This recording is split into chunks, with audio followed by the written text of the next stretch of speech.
vedare tinokuchingamidzai zvekare kune chimwe chirongwa pano paZim Facebook Secrets and Confessions. Tadzoka zvekare nemamwe mamessages. Regedzai tibva tapinda mumamessages edu atadzoka takakubatirai. Message yedu yekutanga yakamira sekudai so: hanzi makadi zvenyu mukoma, ndinokumbirawo kuti munge muchindiposterawo nyaya yangu makaviga chitupa changu. Ndiri murume ane makore 46 ekuberekwa. Ndinogarawo muno muSouth Africa muJoburg kuKempton Park. Asi mukomana she ndinewo mabasa awo andinoita asina kururama.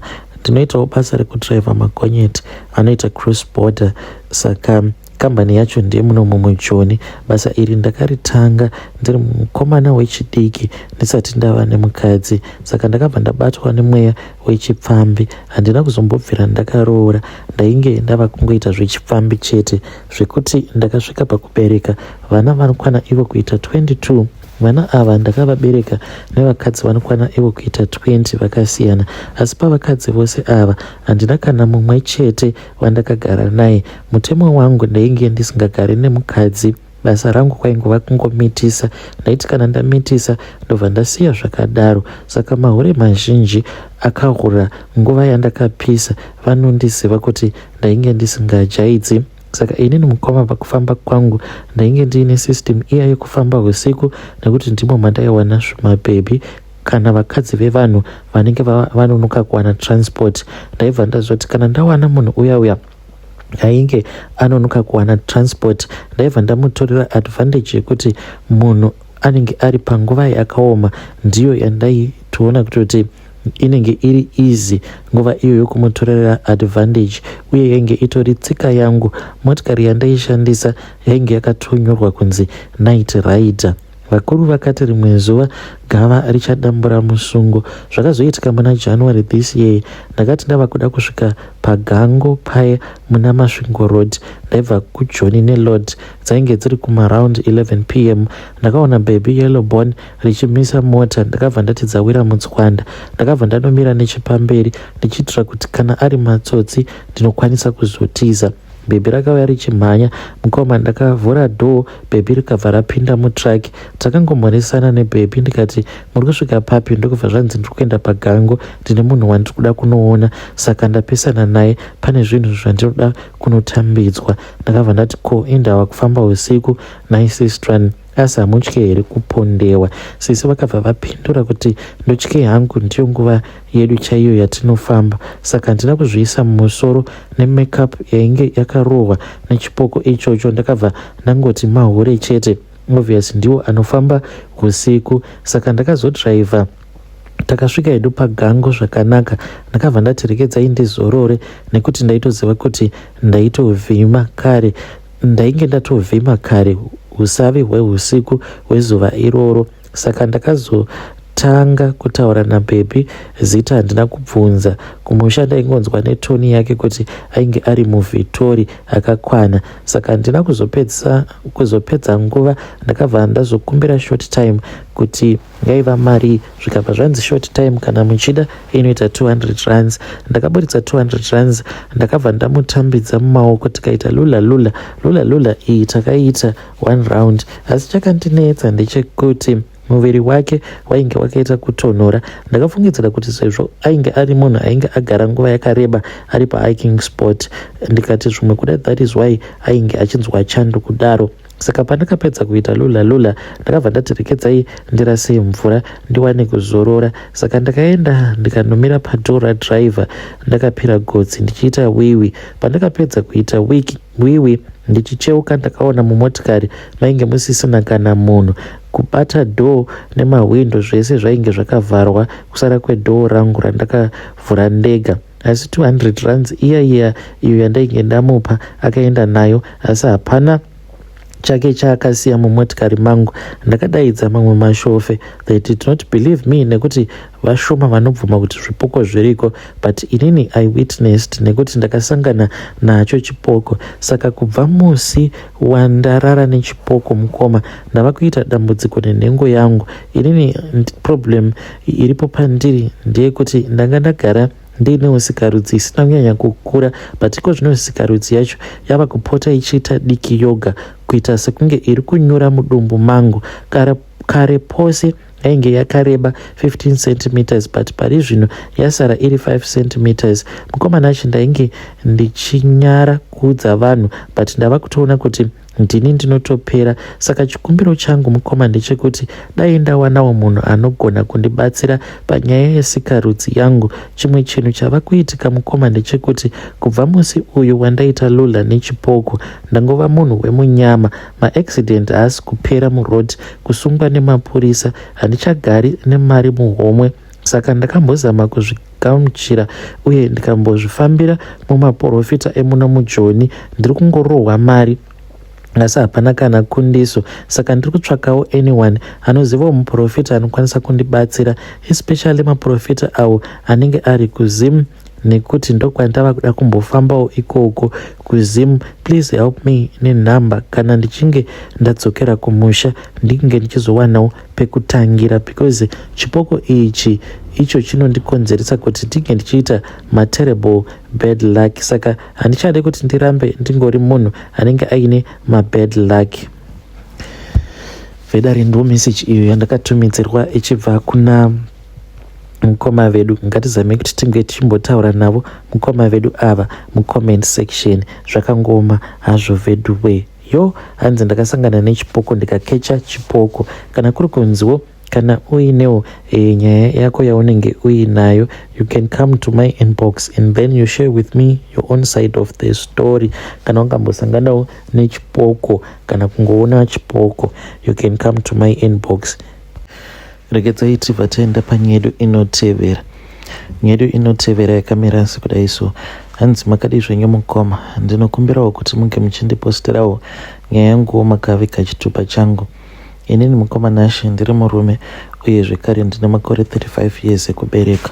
Saka ndakarombawo mukoma. Mukuromba kwangu ndainge ndiine friend yangu uyo wandainge ndiinaye, iye akazoshayika zvake nekuda kwekuti patakanoromba zvakabva zvanzi zvainge zvisingaiti kuti ange achizochekeresa hanzvadzi yake.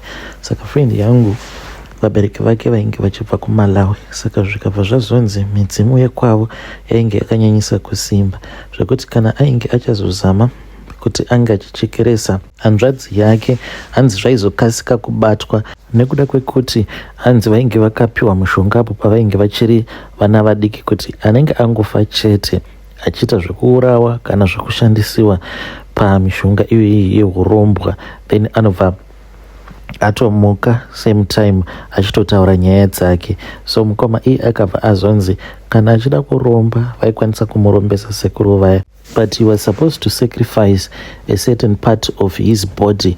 Saka iye akabva azosarudza kuti zvainge zviri nani kuti ange achizorombera achiita zvekusacrifice gumbo rake. Mukoma Nashi takati tabva kwekuya, iniwo ndine dzangu mhiko idzo dzandakanzi ndinofanira kuti ndinge ndichizotevedzera. Iye akangoti one day tainge takagara akangoti ndine ronda, unoziva kuti ndine rimwe ronda randiinaro. Saka handizivi kuti ironda here kana kuti imota. Ndikabva ndati koriri pai. Saka akabva ati ronda iri kana kuti mota racho rainge riri kumagadziko kwake.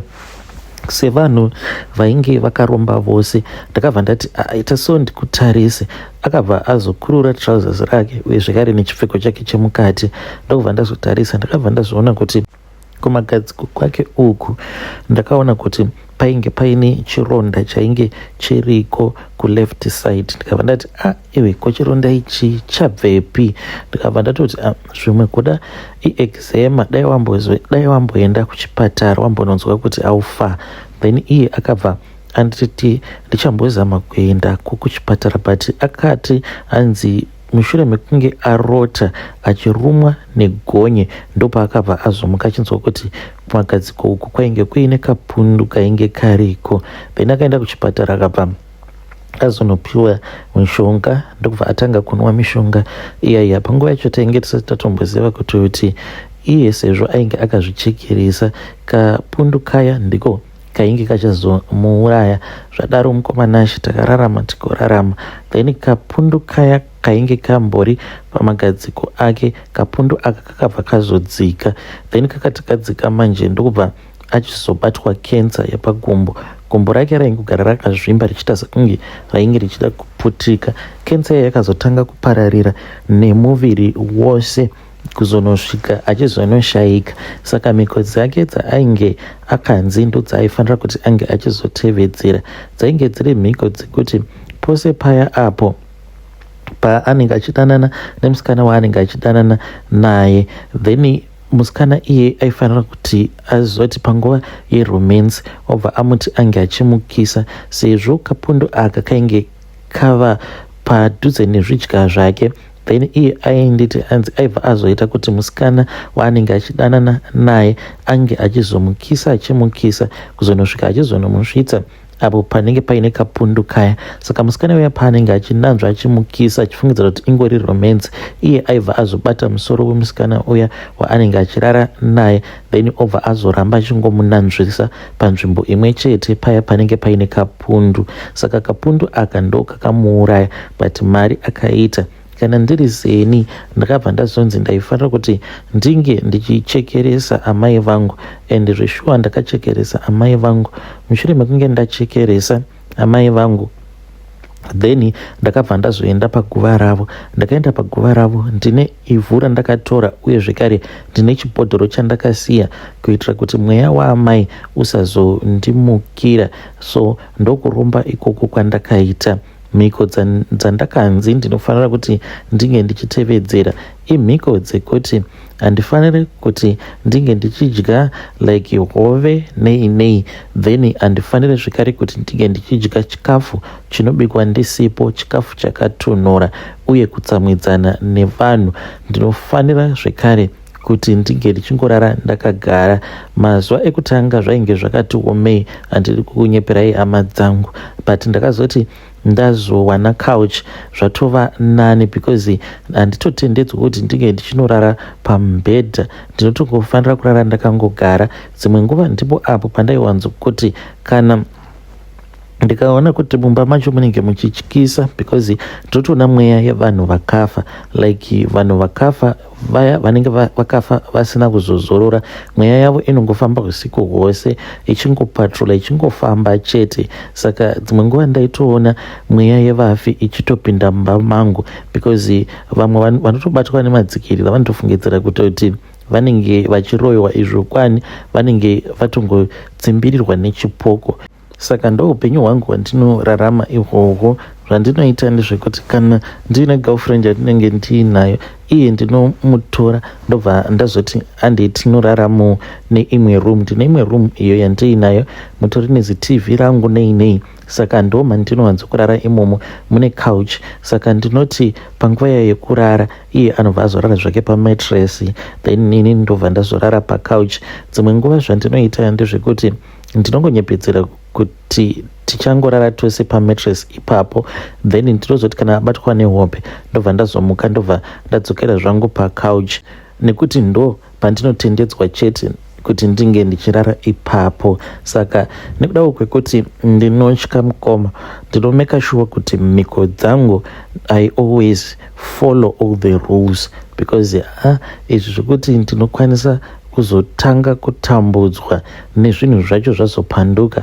Ndakatongozviudza kuti munhu, you must live by the rules and I am following the rules. Hey, vedare ndo message iyo yandakatumidzirwa ichibva kuna mukoma vedu. Ngatizame kuti tinge tichitaura navo mukoma vedu ava mucomment section. Regedzai tibva taenda panyedu inotevera. Nyedu inotevera yakamira sekudai so. Hanzi makadi zvenyu mukoma, ndinokumbirawo kuti munge muchindipostirawo nyaya yanguwo makavika chitupa changu. Ini ni mukoma Nashi, ndiri murume uye zvekare ndina makore 40 years kuberekwa. Pari zvino ndiri kurarama zvangu ndiri kunyika inoi yevatorwa. Mukoma, I want to confess to you kuti pandakamboshanda muHarare, nyaya idzi dzekuda kungowirirana nevanhu vane mari dzavo muarea mandainge ndichishanda sagarden boy, maiva nomwe mundara uyo wandaiwirirana naye. Mundara uyu iye ainge aine mari dzake. Zvadaro mukomana acho ndakabva ndazotorwa naye mundara uyu mushure mekunge amai vake vashaika. Ndakatorwa ndikaendeswa kumochwari. Mukoma ndakati ndasvika kumochwari, zvinhu izvi zvakaitwa somewhere kuma2 am, and even though takabva kumaarea kwandainge ndichishanda ikoko kuma12 am, but takazonomirira kuzonosvika dzichinoti 2 am ndo pandakabva ndazopiwa hosepipe yemvura, ndikabva ndazonzi ndaifanira kuti ndinge ndichigezesa chitunha chake murume uya. Sezvo ndainge ndatopiwa mari, ndakabva ndazotogona kutoti there was no need yekuti ndiregedze kuita zvinhu izvozvo because mari yacho yainge yakawanda. Mufunge zvenyu ndo mari iyo yandakazoshandisa pakunotora license. Zvinhu zvainge zvakatondiomerawo ipapo. Ndakatogezesa chitunha chamai vemurume iyeye, then iye akabva azotora bhaketi rainge riine mvura ndokubva azonoriisa mumotikari tikatodzoka, and he then dropped me off. Akabva andiudza kuti handaifanira kuti ndinge ndichizoudza kana ani zvake. Even mukadzi wangu akanditi handaifanira kuti ndinge ndichizomuudza. Kusvika pari zvino madhamu havatozvizivi kuti mari yandakashandisa paya pakunotora license, mari iyoyo ndakaiwana kurwadza. Ndiyo confession yangu iyo mukoma yandiinayo. Kana mukaposta nyaya yangu please ndizivise, ndichange ndichizoteverera mucomment section. Vedare ndo message iyo yandakatumidzirwa ichibva kuna mukoma vedu. Zvakangoma hazvo vedu, ngatisame kuti tinge tichitaura navo mukoma vedu ava mucomment section yo.